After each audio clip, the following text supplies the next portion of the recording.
What did you want to achieve when you got to LA?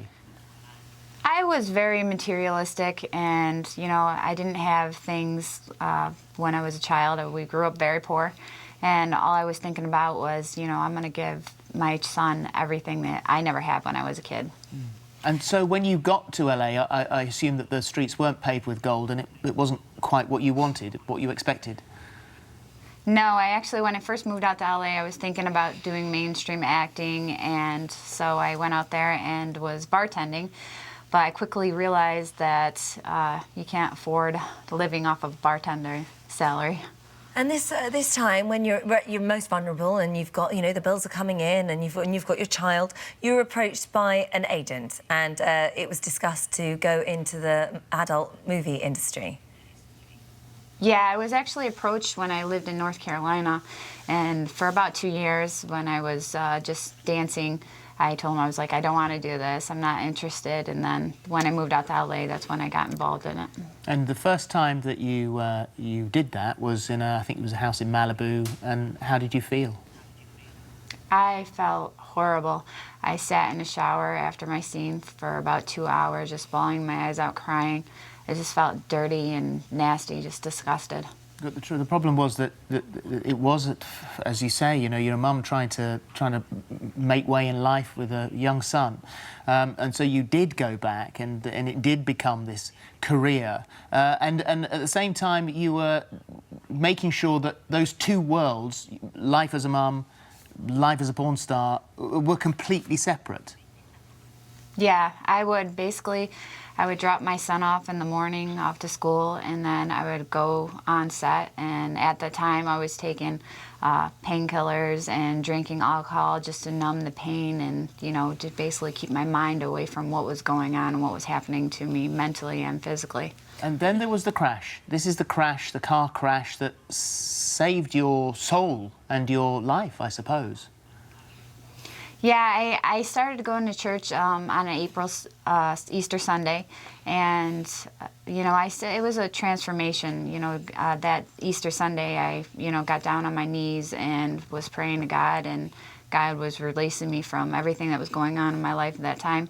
And then in May was when I had a car crash and I got a DWI, and that was a wake-up call that I really had some underlying problems I needed to deal with. But it took a little while for me to, really learn God and get to know Him for all the convictions to start falling on me. Well, I guess to begin with, when you go to your sister's church and people there knew of you and they knew of your past, you must have been concerned about how you were being judged by them.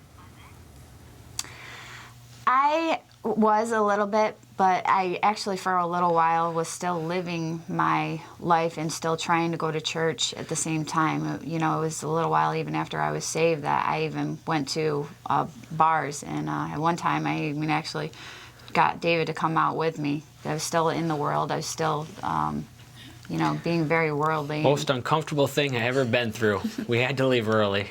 It was horrible, but. And so for you, David, when you guys met, and you were very honest with each other, it was all discussed.